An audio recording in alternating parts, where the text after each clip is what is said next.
The biogas is produced spontaneously because the reduce are buried and the biogas produces spontaneously.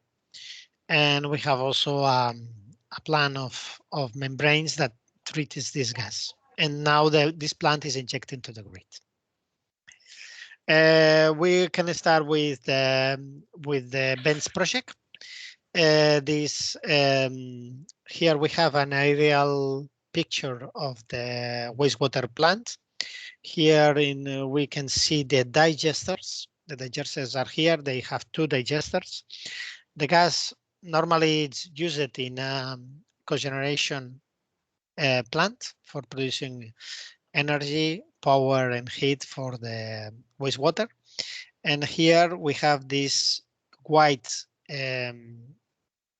circle. It's the gas meter, the gas holder. Sorry, the gas holder. It's where the gas produced in the anaerobic digesters are stored.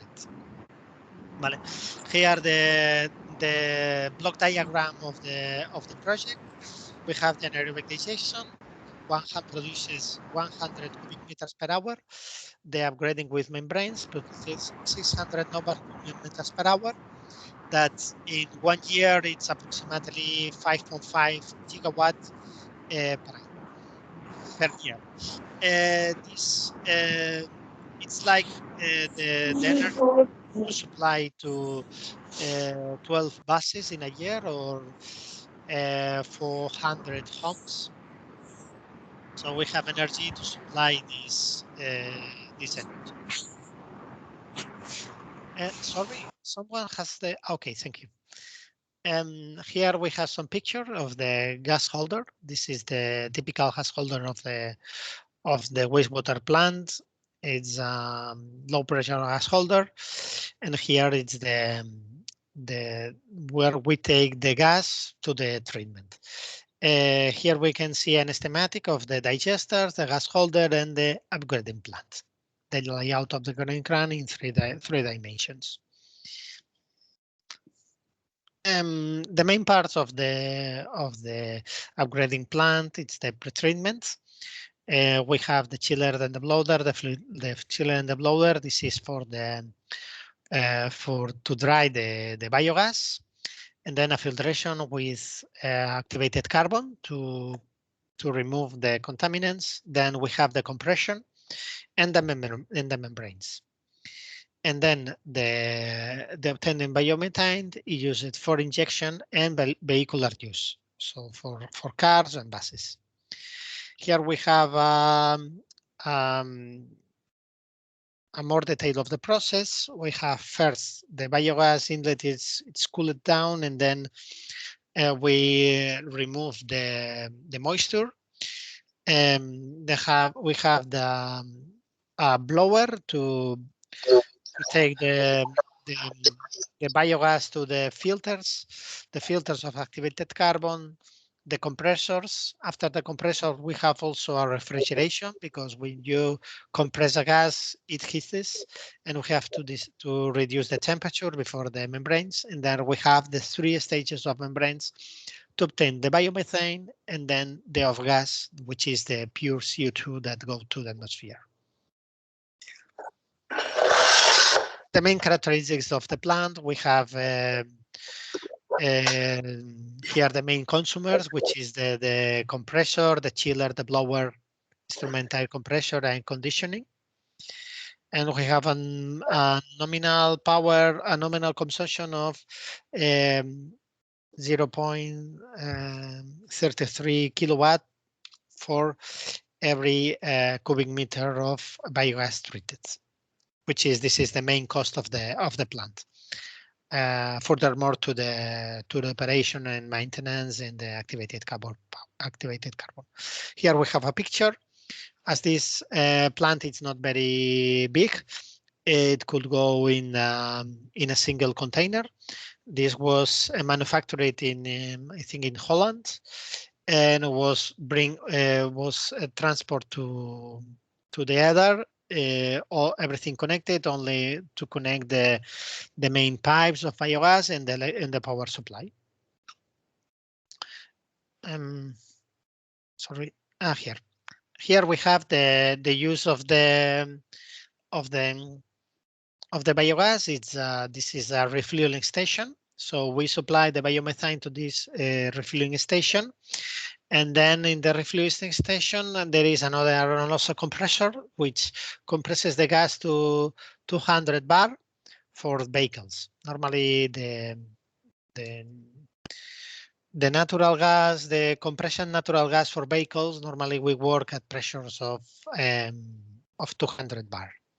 So this is the dispenser of the natural gas for vehicles, and we have a picture of the bus with the refueling station. But now we are using this gas for the mobility, but we have installed recently an injection system to inject the gas to the natural gas grid. And this is the container of the grinding, and besides it's this injection module to control the injection to the grid. Here we have a layout of the injection system. In this injection system, the gas distribution company makes an analysis of the gas quality with a gas chromatograph, and then if the gas is okay, the gas go to the gas grid. If not, it's returned back to the process plant, and then it's measured with fiscal counters and it's odorized. This is important because the natural gas in our grids are odorized. Here we have also an additional compressor because the gas grid here is a 16 bar, so we need to give a surplus of pressure in order to inject in the gas grid. And this is the second project.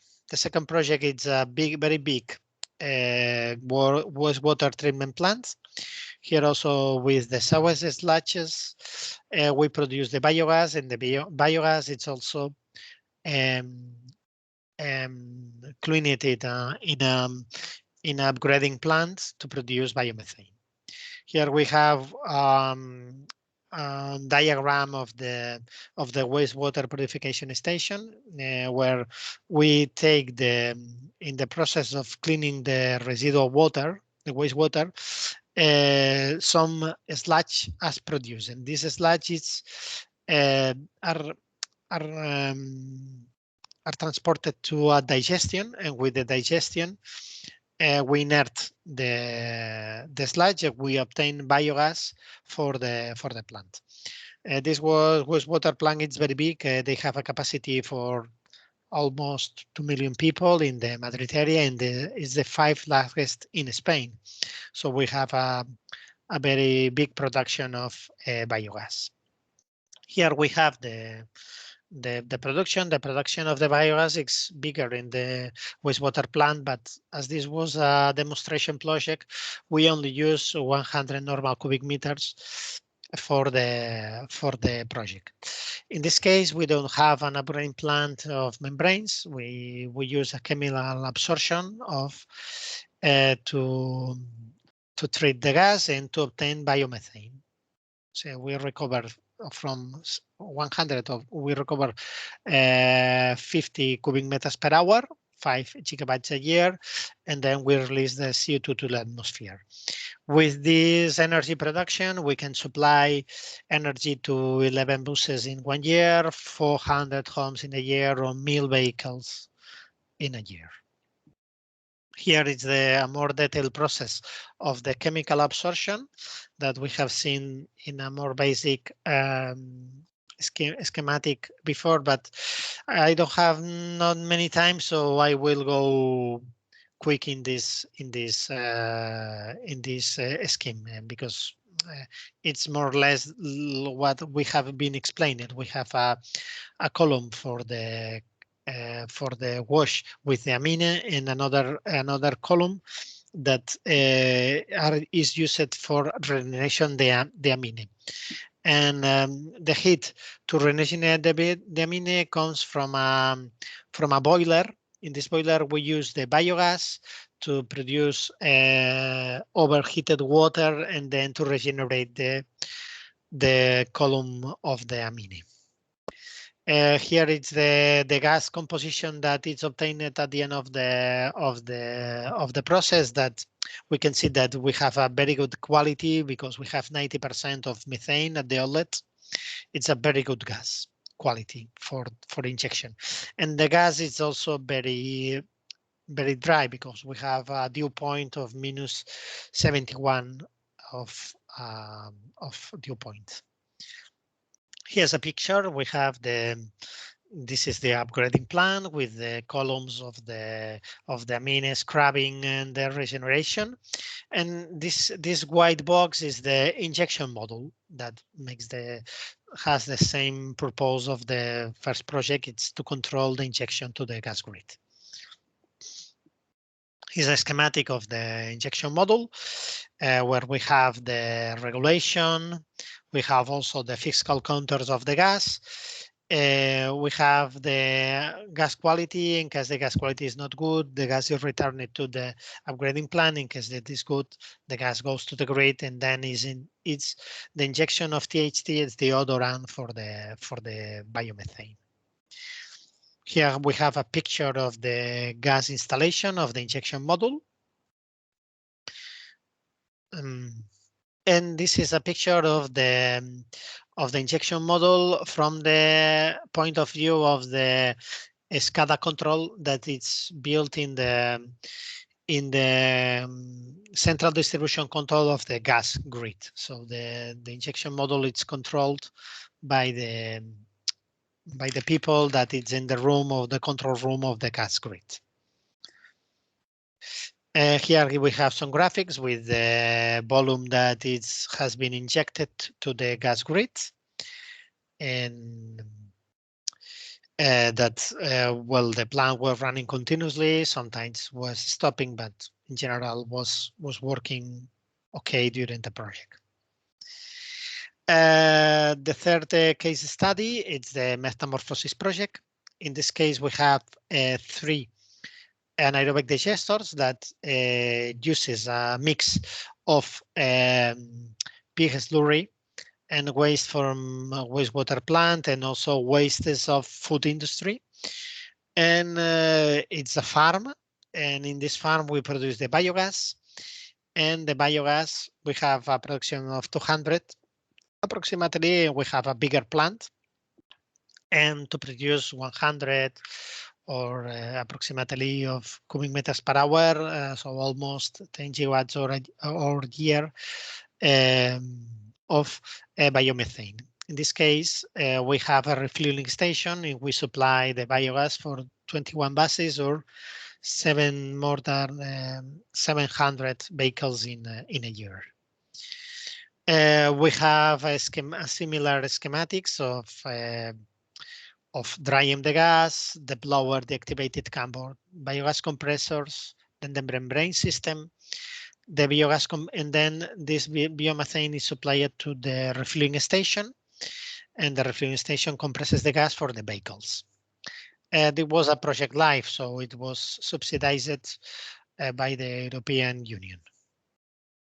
Here we have a layout of the plant. The plant was also constructed. I think it was also constructed in Holland and was prefabricated in a container, and was installed in a concrete slab, and then the main connections and the startup of the plant. It's important in the case of these projects to make a good detail engineering, because as we are working with gas and electricity, we have some ATEX areas. So normally with this kind of project, we have an ATEX study to know what are the risks in the different points of or areas of the installation. This is a picture of the digesters and the concrete slab where the plant was installed. Here the concrete slab was prepared for the unload of the equipment. And here, this is the upgrading plant installed. As this plant has more capacity, the equipment of the drying the biogas, and also the carbon filters are outside the main container. Here we have inside the container, we can see here the membranes that are in horizontal, in the number of membranes that we have a total of 19 membranes in the different stages. The configuration of the membranes and the number normally it's given by the supplier of the plant. Here is this is the biogas compressor, the Adicomp, which is built inside the container. And this is the picture of the upgrading plant with the refueling station. So the biogas is supplied to this plant, and here we have a storage of hard pressure, and we have the compressors and the dispenser. So when the cars come here, normally they take the gas from the storage, and when the storage is empty, then starts the upgrading plant to supply biomethane to the refueling station. This is a picture of the SCADA system of the upgrading plant, where we can see the process with the activated carbons, the cooling of the biogas, the membranes. And we have for the last part of the meeting, we have been talking of the last case study, that it's the Elena landfill. It's a bigger plant. The production is 350 cubic meters per hour, and we foresee to produce 12 gigawatt hour in a year. So it's a more capacity plant. In this plant, the difference with the other cases is we don't have a gas holder. We don't have an aerobic digester. The gas is produced in a landfill. So the municipal solid waste is put in a landfill. Normally it's sealed. When it's finished, this landfill is closed, and as we have anaerobic conditions, spontaneously the organic matter degrades and then produces biogas. But as we don't have more inlet of organic matter inside the landfill, normally we don't have a stable production. We have a curve of or a trend of the biogas production. Normally we have a production of biogas, and we have a system for the degasification system of the landfill, that are the different gas wells that we can see in the picture below. We have a gas well inside the landfill that can extract the biogas.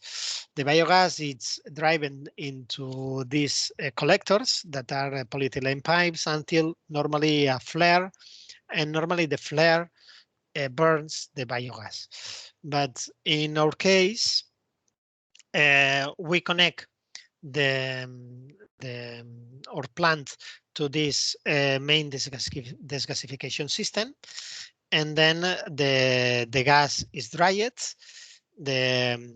We extract the gas with the blowers, because we need to make a forced extraction with the biogas blower. We have activated carbon filters, and then also the compressors for the membranes, and then the injection module.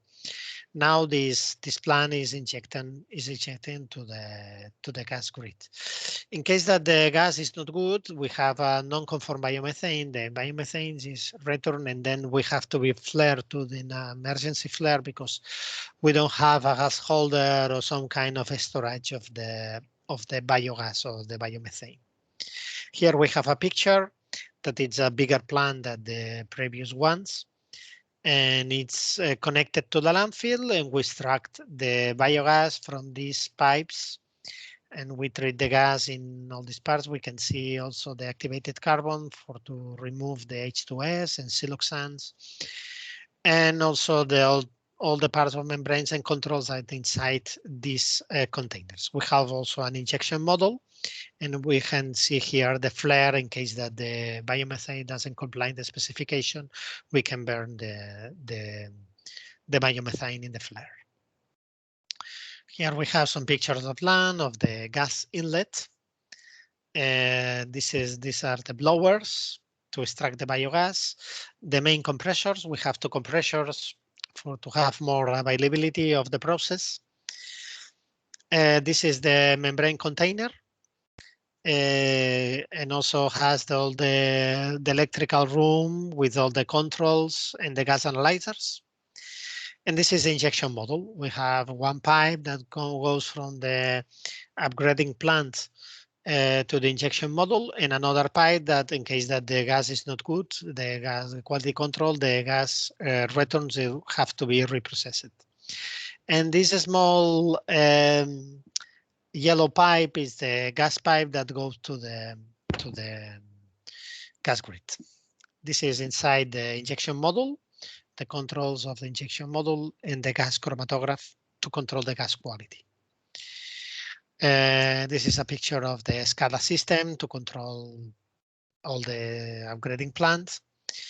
And this is the curves of the production of the biomethane that have been produced. This plant was recently started up, so the first month was testing the plant. Now we are in continuous operation. And these are the conclusions of this presentation. It's for me, it's the biomethane. It's a key energy in the decarbonization, because it's an opportunity for the gas grids to substitute part of the natural gas of fossil for renewable gas, so we can decarbonize the natural gas grids and contribute to the climate change mitigation. It promotes the use of renewable energy. It contributes to the security of supply and energy independence, because in Spain, we depend on natural gas. We don't have natural gas in Spain. We depend mostly of the natural gas that come from other countries. So this biomethane could be made in our own country, so gives us a better security of supply and stabilization of prices. It improves the environmental management of the organic waste, generates synergies with the agri-food industry, and supports rural development, job placement, and population in agricultural settings. And I think it lasts 5 minutes of my time for the presentation. I hope you find it interesting, and this technologies to produce renewable gases. And if you want to comment something, or if you have some question, we can. Well, I try to answer you. Okay. Hello. Yes. Thank you very much, Ignacio, for your presentation. Now I invite you to open your microphones directly to ask our speaker, or if someone has problems doing it, you can write the questions directly in the chat. So any question?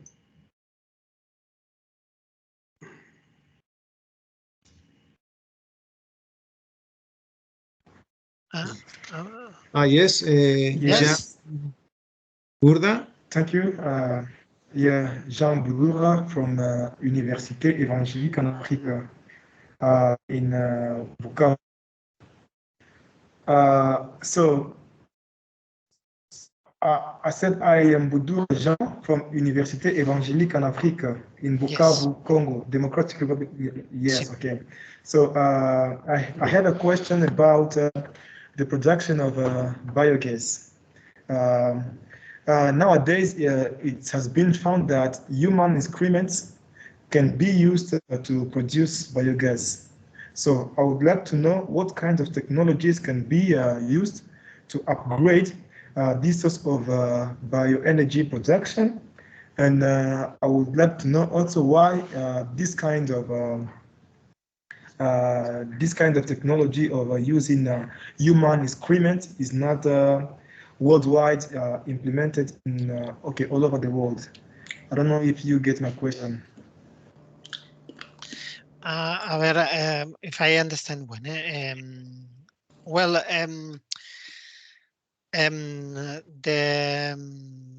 the technologies to upgrade the biogas are these four technologies that I have explained.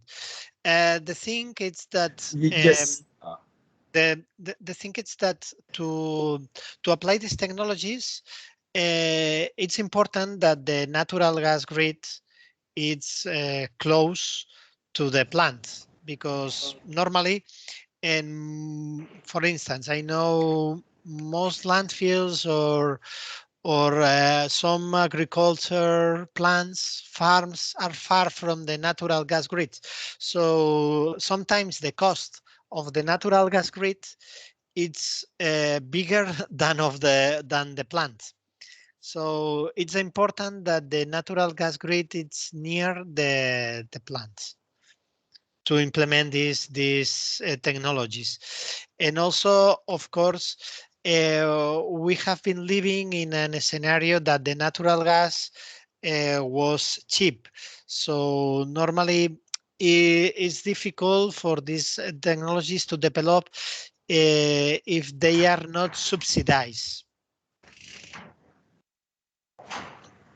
And about the production of biogas from human excrement. So, as for slurries, biogas. So, is it possible to produce biogas from human excrement? From human excrements. Excrement. Yes. Well, and yes, the thing is that normally normally human excrements go to the wastewater plants, and then in the wastewater plants, because they go with the wastewater, and the wastewater plants with the sludges, they produce the biogas. So yes. So what kinds of technologies now can be used to upgrade these kinds of biogas produced from human excrements? Yes, the technologies that I have been explaining in the presentation. You will find in the presentation these technologies. Network. Yes, I was asking if membrane technology can be used to upgrade biogas from human excrement. Yes. Because you said that the membrane technologies gives an economy of scale. So yes, is it possible to use it for? Yes, okay. It's possible. It's possible. Yes. Okay, there is another question from Charles Adiman. Yes, my name is Charles. Yes, hello, my name is Charles. Yes. My question is the source of your organic, because I felt that I want to know the source of your organic, and I didn't quite see the comparison of the feed, the type of the organic that you need to feed to get the biomass from. Thank you. Sorry, I'm sorry. I have a noise and I haven't understand you very well. Can you repeat more slowly, please? Okay, I said the source of the feed. Same. The source of the feed, like the biome. I saw your organic feed. Yeah, the source of feed. Same. Yes, so that can produce much biogas for the biomethane. Yes. Normal. The source of the source to produce the biogas normally is the biogas. Normally it's the waste. Could be the pig slurries, for instance, the waste, the excrements of the animals. Could be for instance, the sludge of the wastewater plant could be municipal solid waste, all that it's organic and it's degraded organically can be used for the biogas production. But today we have been talking about the technologies to clean the biogas. For the technologies to produce the biogas could be necessary another session. Okay, there are two questions in the thank chat. you. Yes. Oh, yes. Sorry. Thank you. Yes, there are two last questions. The first one is regarding the produce sludge you mentioned in the presentation, study case C. Can it be used as fertilizer or is it just disposed? Yes. Yes, that's a good question. That's a good question. Normally, when we do the anaerobic digestion of organic matter, the results of the solids can be used for agriculture normally. In the case of wastewater plants, it has to be analyzed because sometimes the wastewater plants could be some kind of heavy metals or contaminants and then cannot be used. But in normally the anaerobic digestion of agriculture waste or for instance the excrements of animals can be used for the agriculture as a fertilizer. Yes, okay. Normally yes. And the second one, and second and last one is in case study E, page 46, yes. Is the unit's power source electrical energy? If so, is it possible to switch to photovoltaic produced energy? I'm asking because I see that there is plenty of space next to the unit. A ver, page 46. 46, no? Yeah. Page 46. And it says, yes. Power source electrical energy. Yes. So it's possible to switch to photovoltaic. Yes. Yes, this is in the farm. They have a lot of space, and then a photovoltaic power plant could be installed there, and that I think will be interesting because the energy required for the gas treatment could come also from the photovoltaic plant, and that could be an interesting project. The problem is that it's necessary to make an investment study to know if it is economically feasible. But yes, we have there. I think in the farm they have enough space to install the photovoltaic plant. Yes. Okay, thank you very much, Ignacy, for your presentation. And we are going to continue with the second one. Okay. Thank you very much, everybody, for your attendance. Okay. I hope you find it interesting and you have learned new things. That's the main objective. Okay. Okay. Thank you. Thank you very much. Okay. Bye. Thank you. Okay, we're going to continue with the second presentation. Pablo, are you there? Pablo?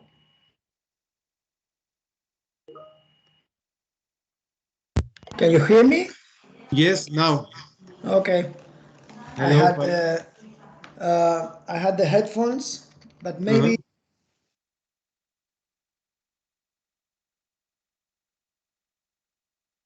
I cannot hear you. Okay, now. I'll take off my headphones. It's okay. Yeah.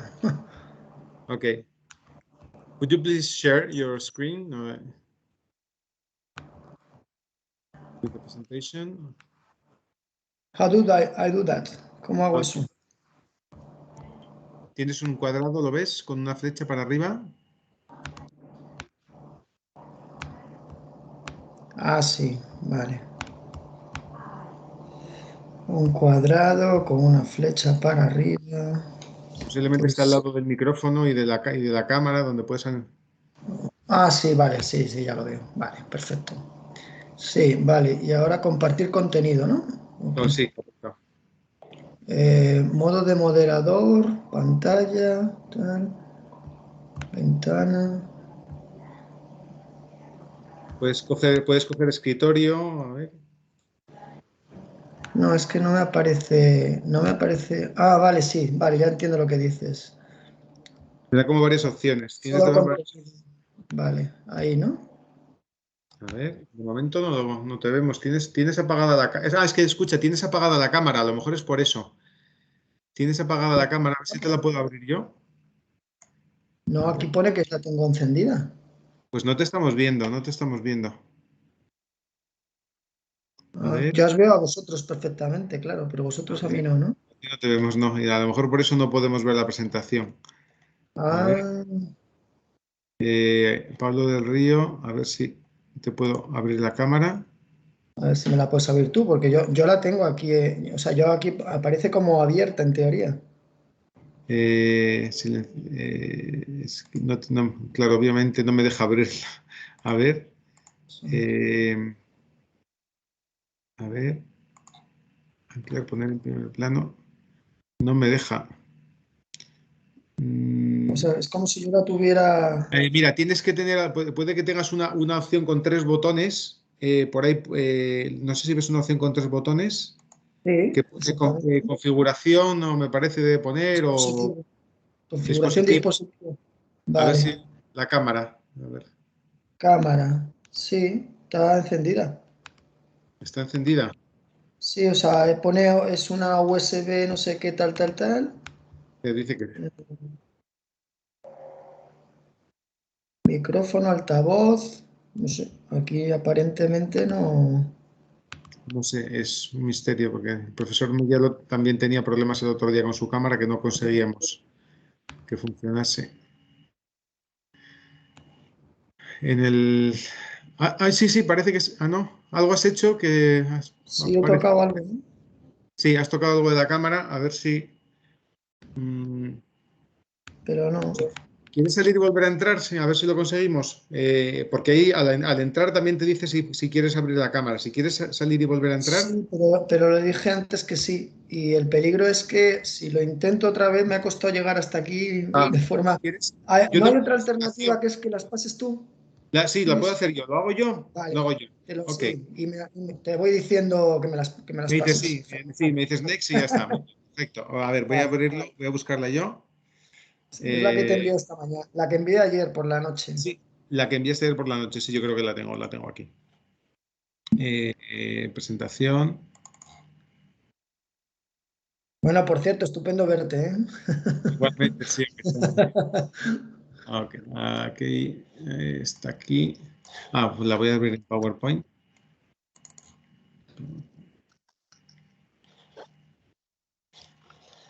A ver. One moment, please. We're trying to share the presentation. Okay. Okay.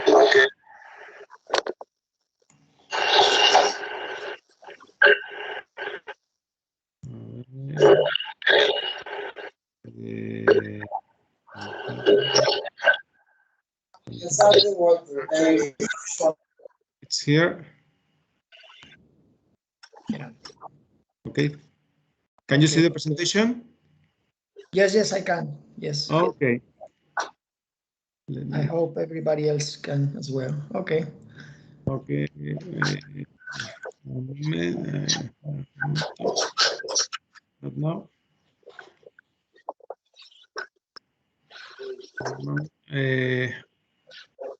So,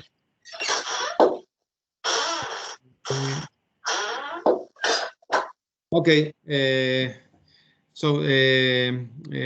Pablo del Rio is more a friend than a colleague, and we were working together when we were predoctoral researchers. but he's in this course because he's a researcher in the at the Institute of Public Policies and Goods of the Consejo Superior de Investigaciones Científicas, that is the main research, the main public research center in Spain. So Pablo, the floor is yours. Okay, well, well, thanks a lot, Luis. It's a pleasure to be here. Thanks a lot for inviting me. It's really great. Well, yes, I mean, you're right. I work for the Spanish National Research Council, which is the largest public research center in Spain. It is the 4th in Europe and the 7th in the world. We are about 11,000 people, including 3,700 scientists in all fields of research. We have 123 research institutes. I am in one of these institutes, the Institute for Public Policies and Goods, and we have a group on environmental economics, which I am the head of. We do a lot of things. We basically research on intangible goods for the environment, but we also analyze policies for renewable energy and also policies for environmental innovation in general. Okay, well, today we are talking about renewable energy auctions. Next slide, please. Okay, well, this will be the index of my presentation. I think that I will cover probably the first 5 points. I'm not sure I will be able to do so for the last one, but it's just a case study. So I basically talk to you about something I've been working in the last, well, I would say, I was going to say 10 years, but probably more. Auctions for renewable energy are the instrument that is used everywhere in the world. It is to promote renewable energy. So I think it is very important within this course. It is mostly, I mean, in contrast to the previous talks, which were about some engineering aspects of renewable energy, this is mostly about economic and policy issues related to renewable energy. And within this, auctions play a very prominent role because, as I said, it is the main instrument used everywhere in the world, not only in Europe, but elsewhere as well. So I will just give you a brief introduction on what renewable energy or renewable electricity mechanisms exist in order to promote renewable energy.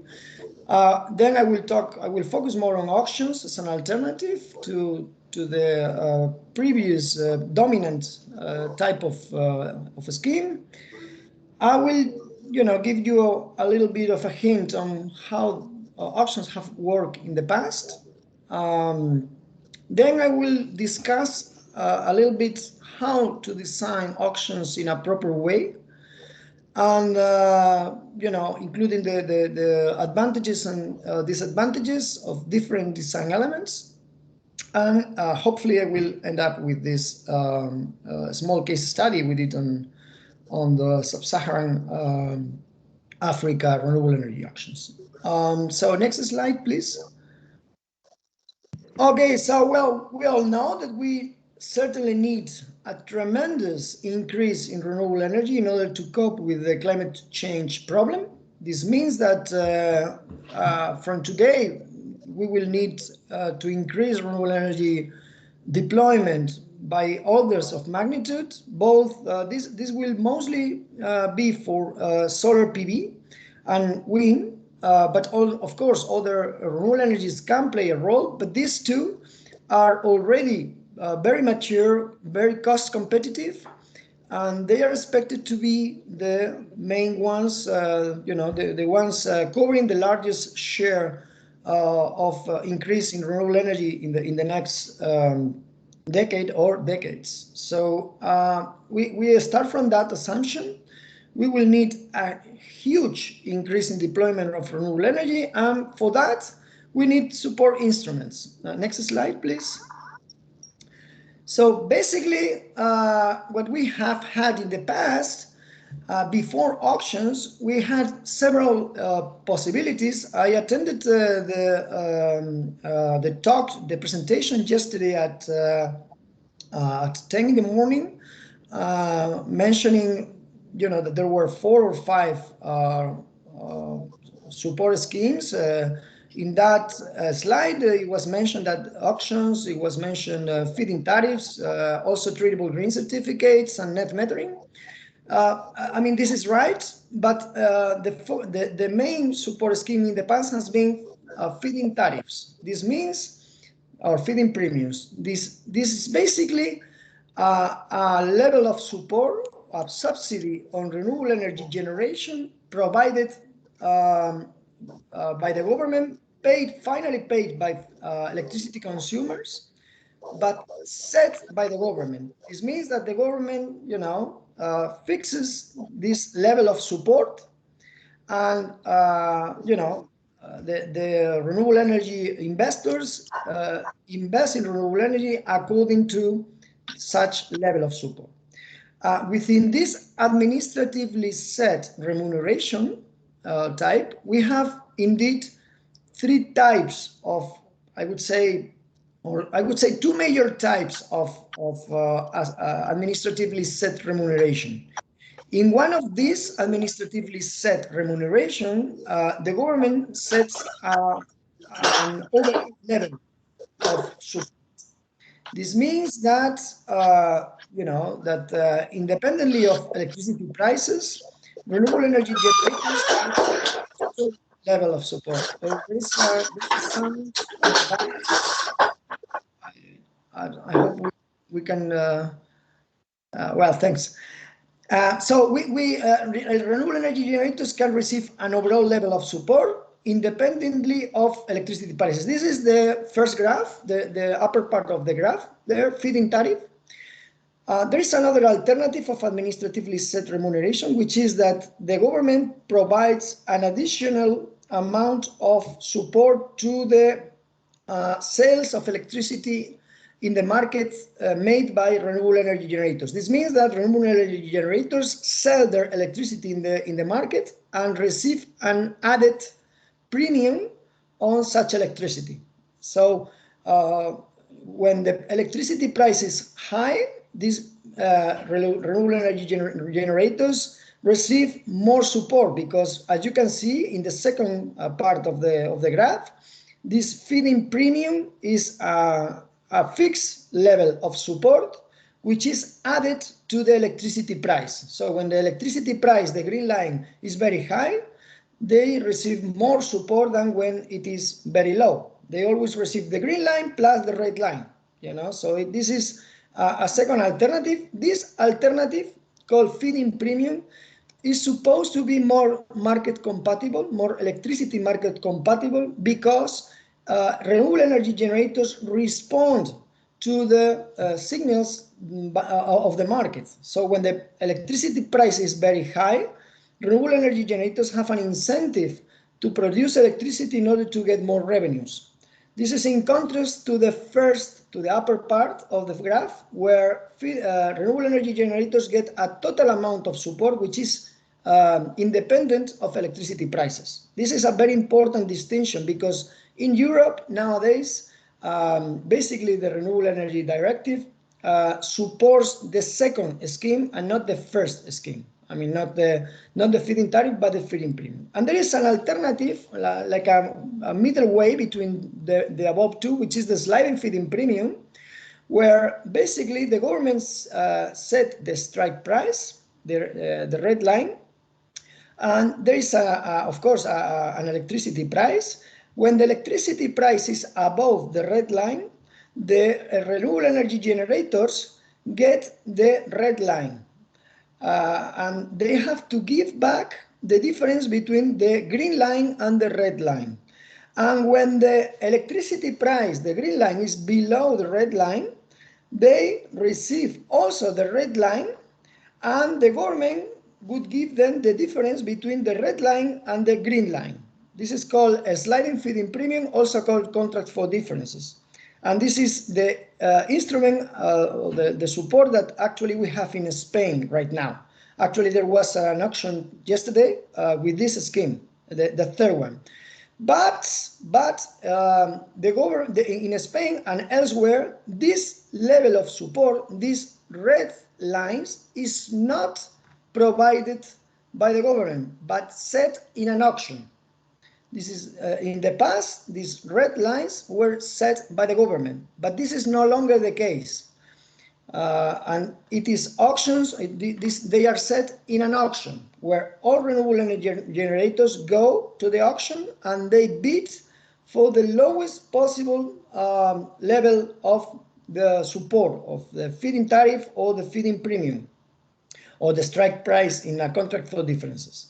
And those who provide or who submit bids for the lowest quantity get supported. Okay, so they compete between each other in order to have the lowest level of support. Okay, so this is the main difference. Next slide, please.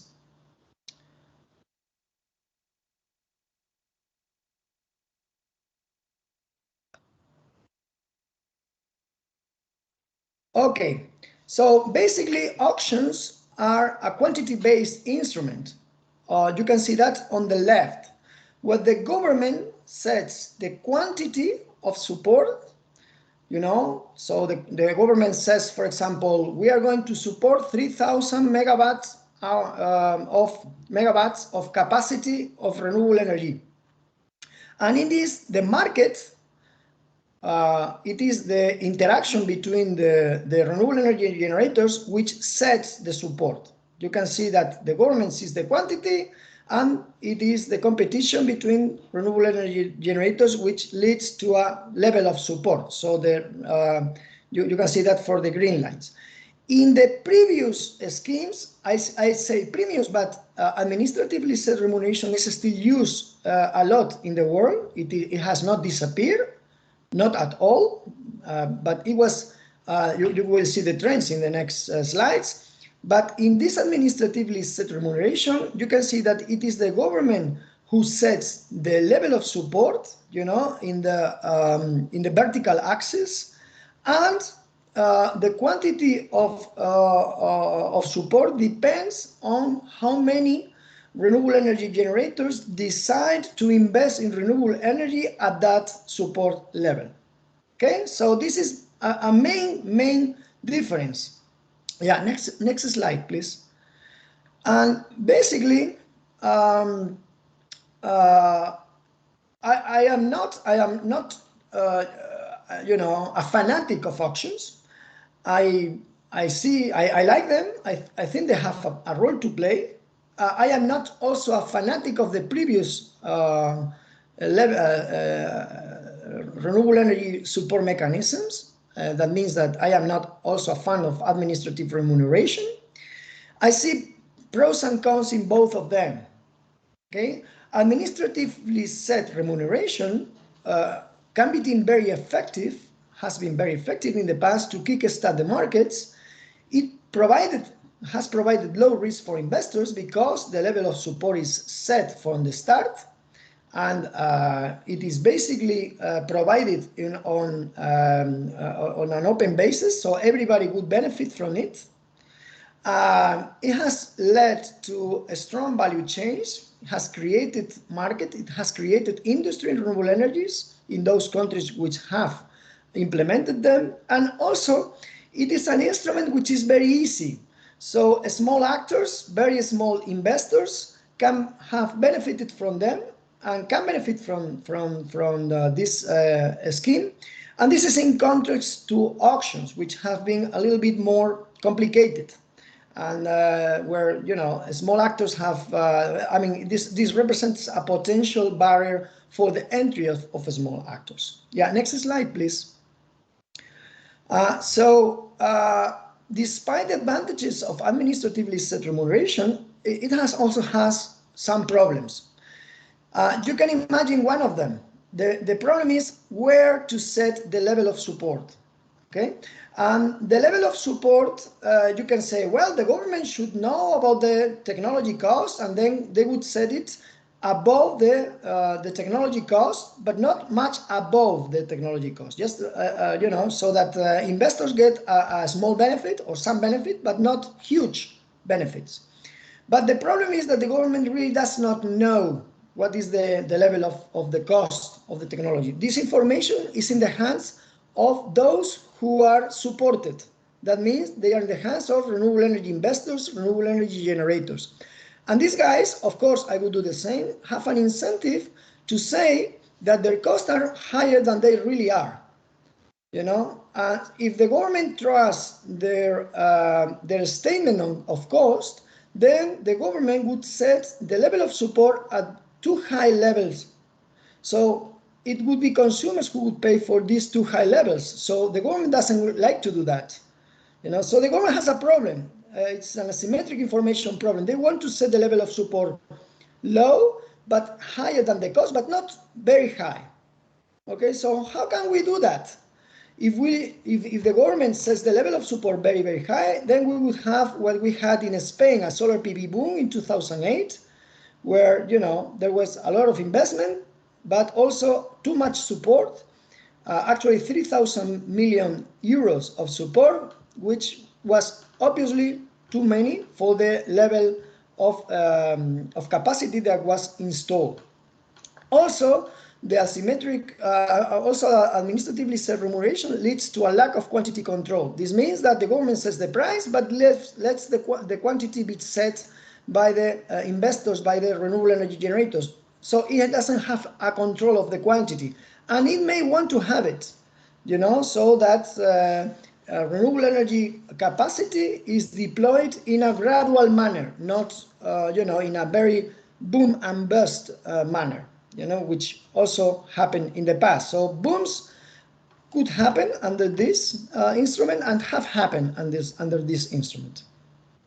It is very problematic for dynamic technologies, you know, where you would have very large cost reductions from one year to the other, and if you set the level of support, you can end with too much support, which is the difference between the level set by the government and the cost of the technology, you know. And of course, there is a lack of competitive pressure, which we can see in auctions, because everybody receives the level of support, you know. So renewable energy generators, renewable energy investors are not competing between them. Yeah, next slide, please. So this is this is, for example, one of the problems that happened in Spain. You can see with administratively set remuneration. You can see that on the left part regarding deployment of solar PV, which you know, from one year to the other, from 2007 to 2008, exponentially increased. Well, increased by orders of magnitude. And you can see on the right-hand side graph that this led, especially if you see the dark blue part, this led to a huge increase in support for solar PV in a small period of time, you know. And so in a short period of time, you had the, from day to night, you had this huge increase in support. We don't want that. We want, you know, a more progressive, gradual way to increase capacity and also to have support costs for the technologies. Yeah, next slide, please. So basically, what we are seeing in the past, given this asymmetric information problem, is that auctions have increased and administratively set remuneration has remained stagnant in the last years. You can see this in this graph, where we have renewable energy auctions. They are also called tenders or bidding procedures. We have 116 countries with that scheme, and on the yellow lines, or rather the orange lines, and then you can see on the gray lines the stagnancy of administratively set support. You know, it was the main support scheme in 2010. It was so until 2017, but now auctions have taken over clearly, and they will continue to do so in the next years. Yes, next slide, please. So how do renewable energy auctions work really? Well, they are procurement auctions. This means that they are a sort of auctions. You may be familiar with the picture auctions, where, for example, Sotheby's, or when there is an auction of a Van Gogh picture, where the bidders bid the highest possible level. So the highest bid gets the picture. In renewable energy auctions, the idea is that the lowest bids win the auction, because the government wants to set the level of support at the lowest possible level, in order not to overburden consumers. So these procurement auctions, what they do is basically they are descending clock auctions, where the lowest bidders get awarded. Okay, yeah, next slide, please. So you have a small example here, very simple, where you just can imagine that the demand for renewable energy is set by the government. For example, let's imagine that the government wants to have 3 megawatt hours of support of renewable energy supported, and of course the supply is provided by renewable energy investors, the bidders. Okay, so if just imagine that there are 4 bidders, and the bidder 1 bids 5 euros a megawatt hour, the bidder 2 bids 7, the third 8, and the fourth 9. Well, of course, since the government wants to promote hours, the first 3 bidders get awarded, and the last one, the highest bidder for 9 euros, does not get awarded. Okay, so he gets out. He's not in the. He will not deploy the project probably at that level. Yeah, next slide, please. In the last year for which we have data from IRENA, from the International Renewable Energy Agency, from the 2017-2018 period, well, auctions happen everywhere, and you can see the volume auction in all parts of the world, particularly in Asia and in Europe. More than 80%, or no, more than 75% of the total auction awarded, capacity awarded, was in these 2 continents, and mostly for solar PV and wind, onshore wind. Okay, yeah, next slide, please. So what are the positive features traditionally associated to auctions? Well, very fast on this. They are basically, the pros of auctions are really the cons of administratively set remuneration. So auctions provide support cost and expansion control. They allow control of support cost and expansion. They also have an incentive to put the projects where the renewable energy resource is better, so that it wouldn't be really smart to set a level of support. It wouldn't be really smart to set an auction which basically.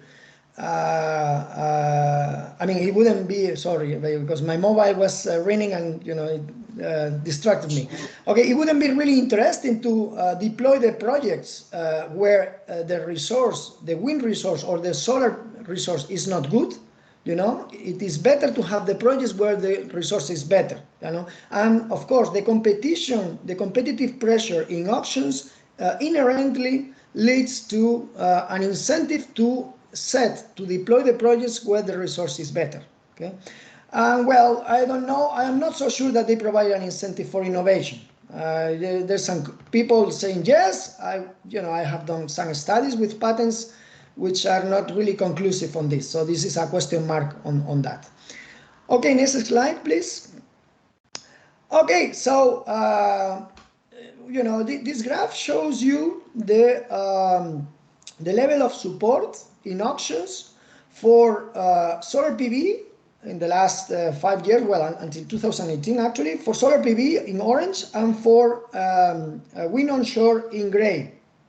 What you can see there is that the weighted average of support levels in auctions around the world has gone down, particularly for solar PV, also for wind, but not so drastically.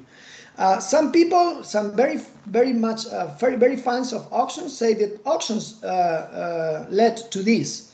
I would say that auctions did not lead to this. It was the technology costs which lead to this. But of course, auctions allowed those technology costs to be revealed, which at the end led to this, but not directly auctions, the technology cost. Okay, so auctions, have this property which are attractive and are interesting in order to reflect the technology cost and allow reductions in the support levels over time. Yeah, next slide, please.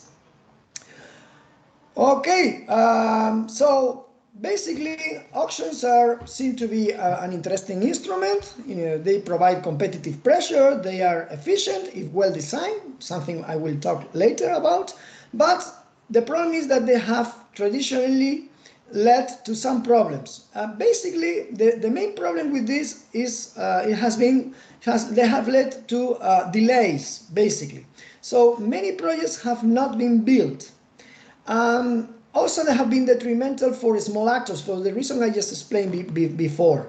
Why have been delays and why there have been underbidding? Under contracting and underbuilding. Well, the problem is that when you go to an auction, you have an incentive to bid very low. Of course, you don't have an incentive to bid below your cost. That would not be rational, right? That would be really stupid, I would say, right? But you have an incentive, especially if there's a lot of competition, to bid a little bit above your cost. Okay, but the problem is that some things may happen between the bidding procedure and the time when you build the project. There might be 5-6 years. For example, in Chile, 6 years. In Spain we have 2, 3, or 4 years, depending.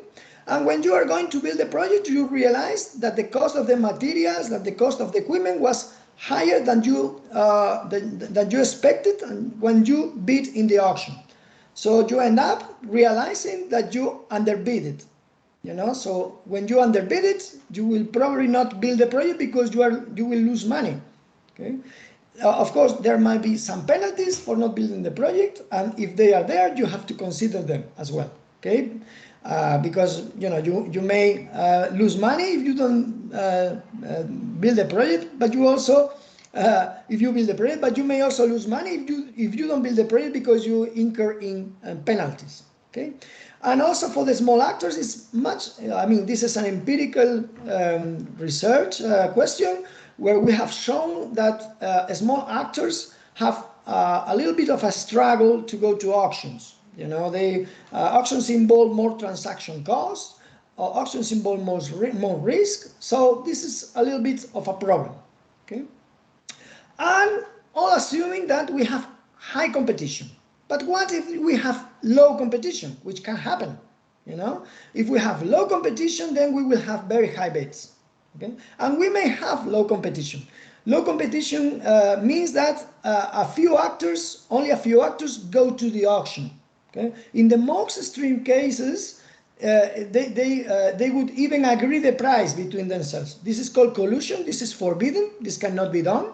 But even if there is not collusion, if they don't agree the prices, if we have few actors, we would have for certain high bids. And this is what happened in some auctions. For example, in the German one.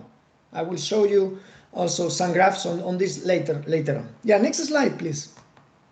So you can see some examples of this taken from IRENA 2019. You can afterwards you can read this very interesting report on auctions I actually contributed to 2 years ago on the functioning of auctions. It's in at the end of this talk. There is a reference. There's a list of reference where this one is included, and you can see under contracting here an underbidding in the Indian auction, where what you can see there is basically the red, or I mean the green or the blue columns indicate the deployment of capacity, so actually build projects, and the rectangles with a discontinuous line means the amount of capacity that was awarded in the auction. So you can see, for example, in these two central green auctions in India, there was underbuilding, clearly underbuilding. Okay, we have many examples of this. IRENA provides many examples of this. I also provide some of this. So this is a problem. If we do not build the projects, then we end up not having as much renewable energy as was the goal of the government in the first place. Yeah, next slide, please. Yeah, also more examples about delays. These are, for example, in 5 countries for solar and wind. Yeah, next slide, please. You also have this. And yeah, and then the problem of low competition and high bids. You can see that in the case of Germany. Basically, what you can see in the figure, the gray line indicates the level of support in the auction. You can see that it increased, okay? It increased after, I mean, it decreased and then it increased in the last auctions. And this was mostly due because few people went to the auction than was expected, okay? You can see in the columns there indicate, the first column indicates the volume auctioned. The second column indicates the people that went to the auction, so the volume submitted. Okay, for example, for the first auction, 2,000 megawatts of capacity was submitted. So, renewable energy investors wanted, went to the auction with 2,000 megawatts, but only the goal, the target, I mean, the volume auction was 1,000. So twice the level of auction volume going to the auction. Very high competition, very high competition. Okay, you can see in the second auction that the level of competition was even higher. Okay, where you can see that it was 3,000 versus 1,000. Okay, so the price went down. The level of support in the auction, the awarded price, went down. The third auction was also quite competitive, and also the price went down. But the fourth auction was not competitive at all. You have 1,000 people going to 1,000 megawatts going to the auction, and 1,000 megawatts being of volume being awarded. So this means that there's very, very small competition, and prices started to increase. The same thing for the rest of auctions. So if you don't have competition, you have a problem. And how can you have competition? This depends on how you design the auctions. Okay. Yeah, next slide, please. Yeah, so this depends on how you design the auction. So the question is, are auctions good or bad? Is this wrong question? The question is, in order to say whether an auction is good or bad, then first you have to look at the contest conditions and the goals of the government. And the contest conditions means the socioeconomic contest conditions in a particular country. Okay, what are the goals of the government? Are they to reduce the price only, or are they to create a local industry? Okay, what are the criteria you prioritize? You prioritize building the projects, or you prioritize reducing the cost of building the projects, or you prioritize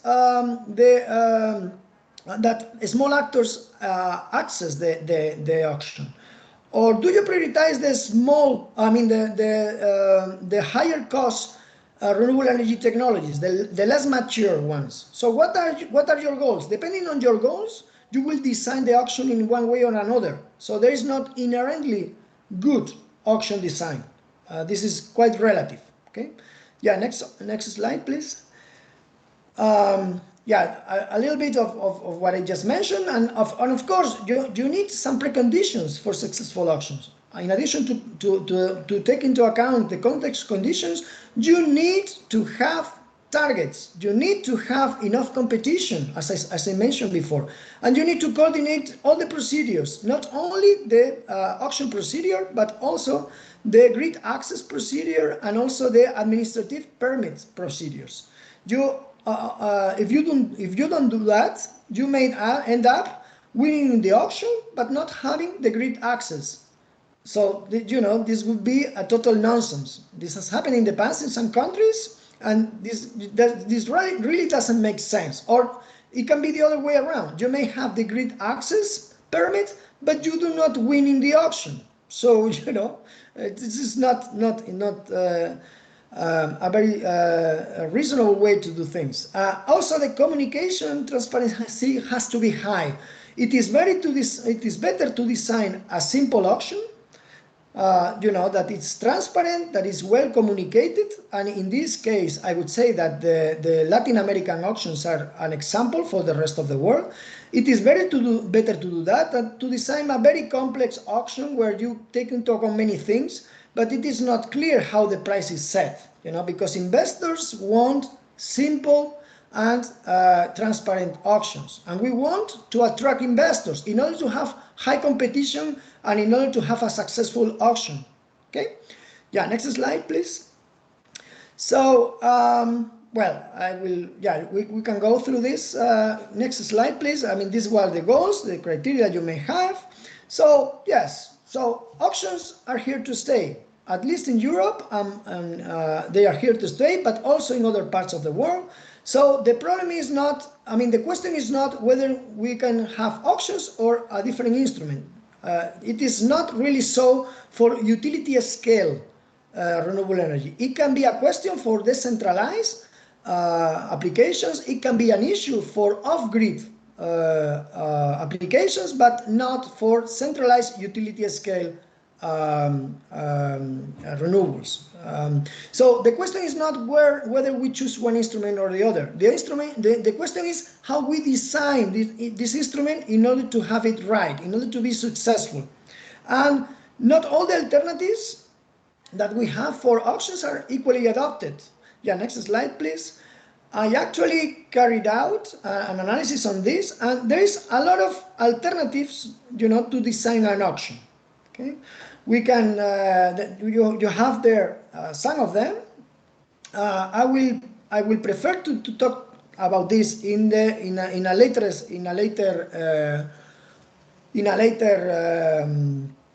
slide. I think it would be better. Yeah, go next slide, please.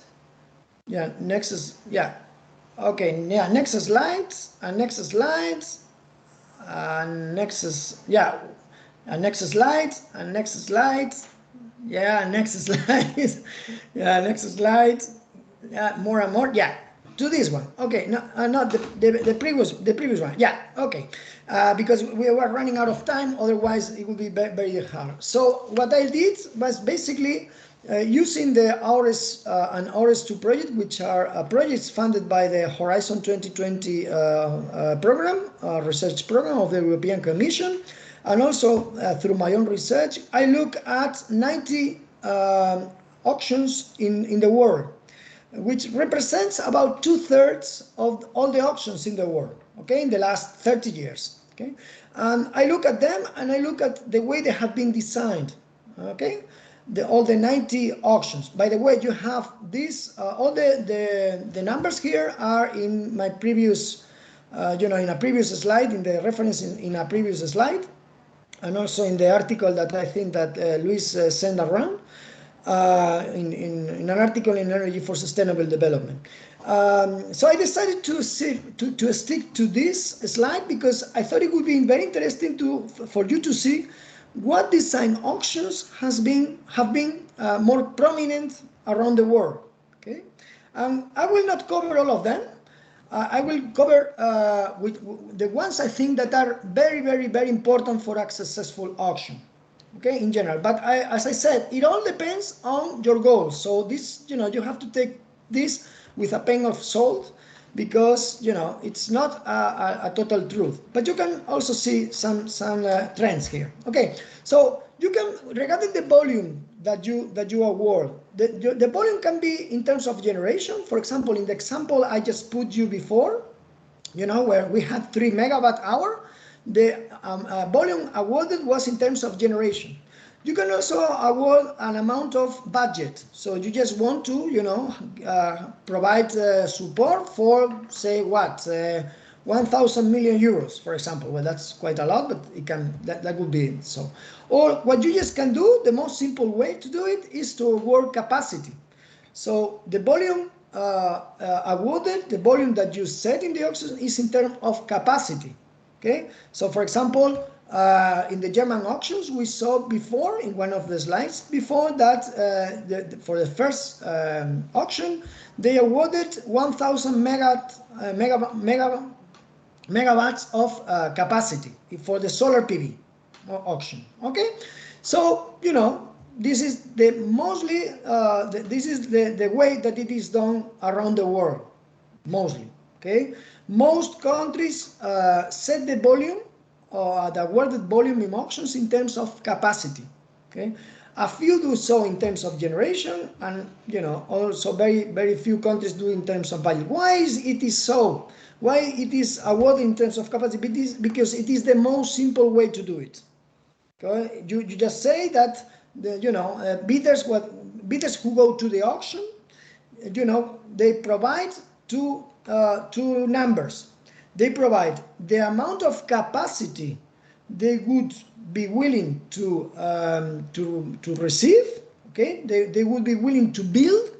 Okay, this would be the first number, and the second number, the level of support they would receive for that amount of capacity. Okay, so it is very simple, and this has been done like that all over the world. I would also recommend to set it in capacity terms. In case it is not done in capacity terms, generation could be a good alternative as well. For example, in Spain, we have a combination of capacity and generation in the Spanish auctions. Okay. What else is interesting here? Well, it is very important to have a schedule. What does a schedule mean? This means that the government sets an amount of capacity per year for the next, say, 10 years. Okay, so the government will provide 1,000 megawatts this year, 1,000 megawatts next year, and so on and so forth until year 10. Okay, why is this important? Because it provides a very important signal for the whole supply chain, including for equipment manufacturers, on the amount of the market that they will have. It provides an important signal. The alternative is to say nothing about future auctions. It's just to say there will be some auctions, but I will not tell you how many. I will not tell you the volume awarded. I will tell you nothing. Okay, these are called ad hoc auctions, where the bidders do not have any information on what will happen next. On what they do not know if there will be any other auction after the one that they are participating in. So this is a problem because it affects bidding behavior. If you know that you are going to an auction and this auction will be the only one and you don't know when will be the next one, then your bidding behavior is affected, and probably not in a very positive way. You may be too aggressive in the bidding procedure. Okay, well, there's a lot of things going on, and remember that auctions are a theory by itself. By the way, last year the Nobel Economics Nobel Prize was provided to two experts on auctions, Milgram and so it is important that you take into account that it's very complicated in 1 hour to tell you all the details about this. So in my view, there should be a next schedule, but if you look at the figure, most auctions around the world have not had an schedule. And why so? Well, we could say probably that the government decides to retain flexibility on when to organize the auction. If they provide a schedule, this is very good for the investors, this is very good for renewable energy generators, but it is not so good for the government because it ties the hands of the government. It reduces the flexibility of the government to decide when to set the different auctions. And then we have some decisions to make on whether we should have an auction with technological diversity. This means that where all technologies can participate, or we would have an auction only for solar PV, or an auction only for wind onshore, an auction only for biomass, or an auction where all these technologies participate together. I am also pretty much in favor of specific technology auctions, because if you make peers with apples compete, then you may have all apples on the table, no peers, but you may want to have the peers. So this means that diversity, technological diversity, is promoted through a specific technology-specific auctions, and in my view, they are more interesting to do. And this is also probably the view of most governments around the world, when you can see that specific technology-specific auctions are dominant around the world. You can also decide where to put the projects. This means the geographical diversity. The government can decide whether this can be solved. This, for example, is the way it has been done in Africa. In Europe, most auctions are geographically neutral, so it is the investor who decides where to put the projects. This depends on the grid. It depends on the weakness of the grid. If you have a very weak grid, well, you may want to incentivize the deployment of the project near the grid. So this might be one issue. Well, another issue is whether you promote active diversity. This means that you provide, you give incentives for the very small actors to participate in the auction, for example, through lower administrative requirements, or if the auction is actor neutral. This means that you do not encourage the small actor to participate. Just allow all actors to compete.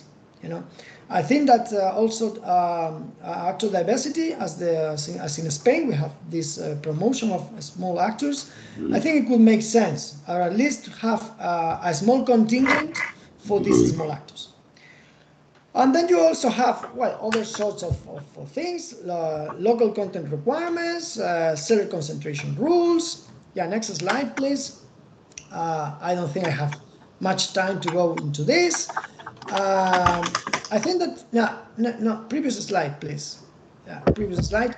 Yeah, I think that a main one is whether you support, it is the second one, whether you support capacity or you support regeneration. This means whether the amount supported is capacity or it is generation. This means that whether bidders go to the auction and offer a price for the electricity generated, or which would be generation-based remuneration, or offer a price for the capacity installed. Okay, I am pretty much in favor of generation-based remuneration types, so that bidders in the auction provide a price, submit a price for the electricity that they inject, that they feed into the grid, And this is also the choice that has been done around the world. You can also see that most countries have used a feed-in tariff set through the auction, not set through remuneration, administratively set remuneration.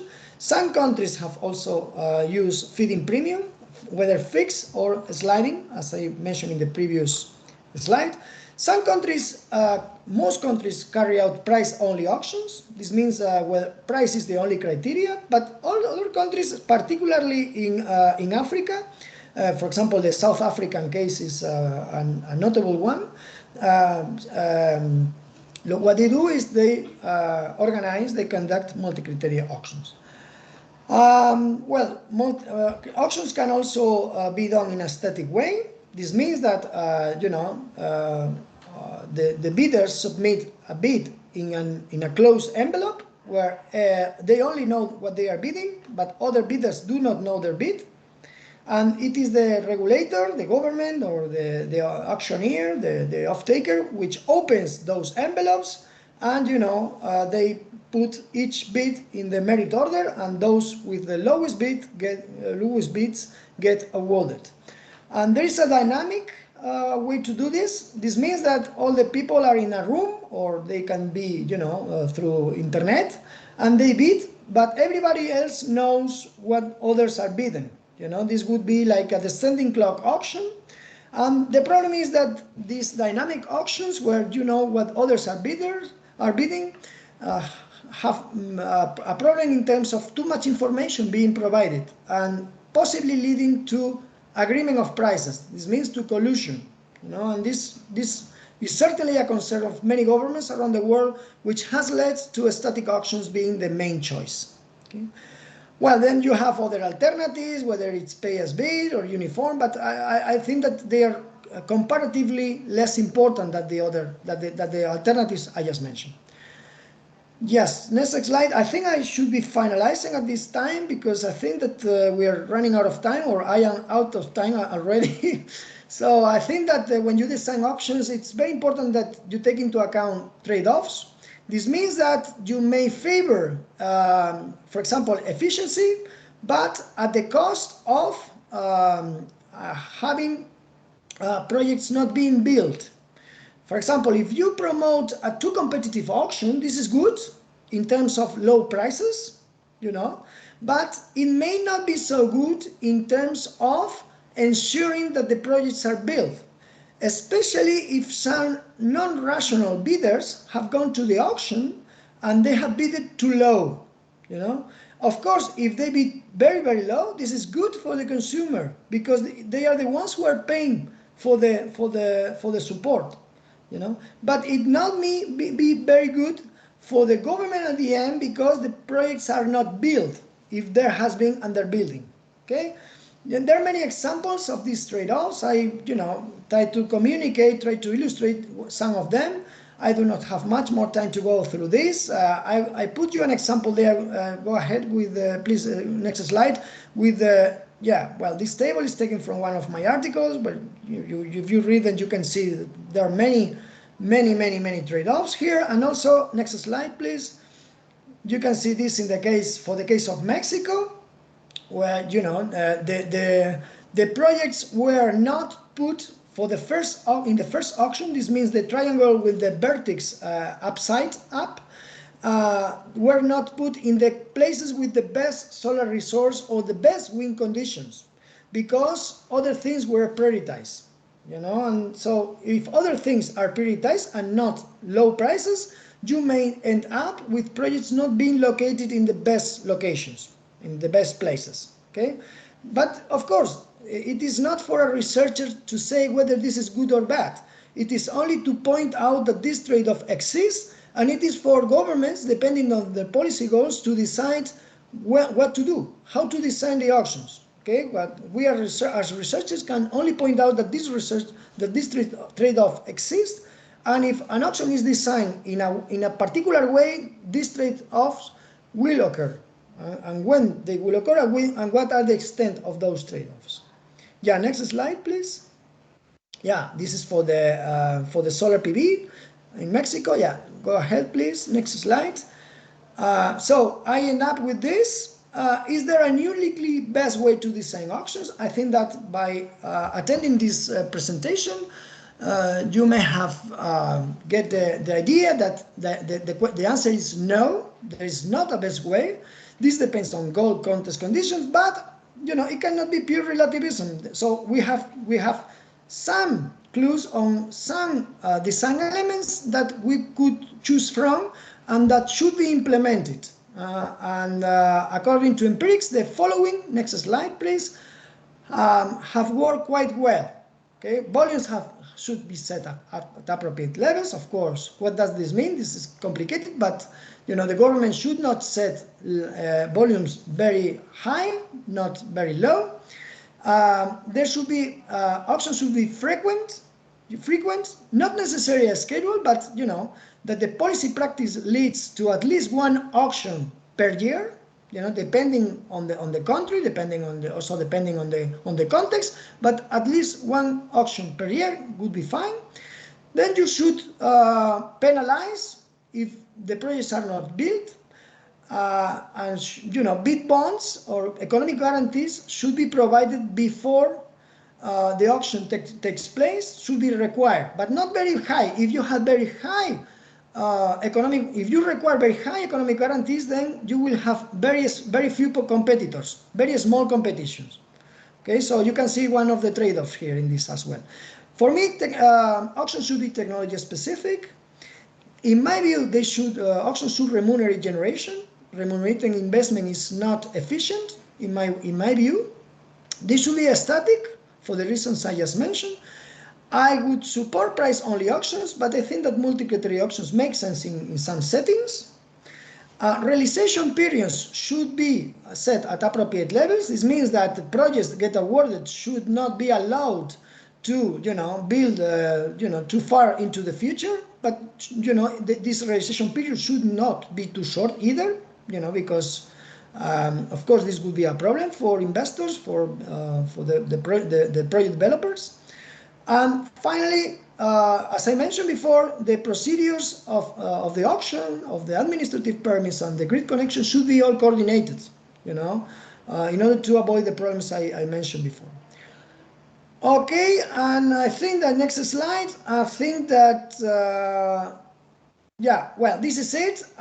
Sorry, I will not be able to go into the design of renewable energy auctions in sub-Saharan Africa. But you have two papers on this. Well, actually more. If you go to the last slide, please go to the last slide.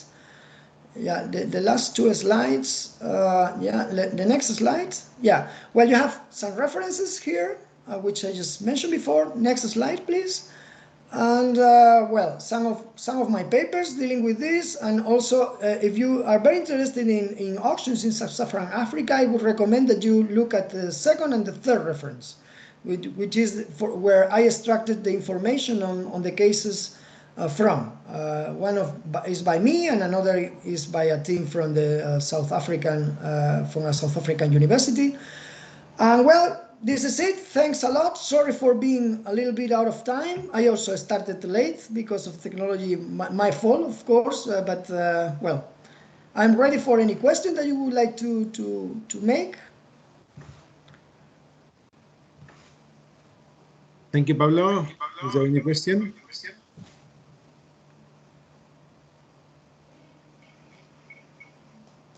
Okay. No questions. Let's see in the chat. Oh. The problem is that people have another lecture. Okay. Yeah. Okay. We are out of time, so okay. Thank you, Pablo, for your presentation, and thank you to all of us for being here. And see you tomorrow. You have the references in the last slide of the presentation, so you can deepen on these issues in Africa if you are interested in those questions. And okay, thank you very much to all of you. Okay. Okay, thanks a lot. Bye. Bye. Muchas gracias, Pablo. Muchas gracias. Gracias a ti. Un abrazo. Ya nos vemos.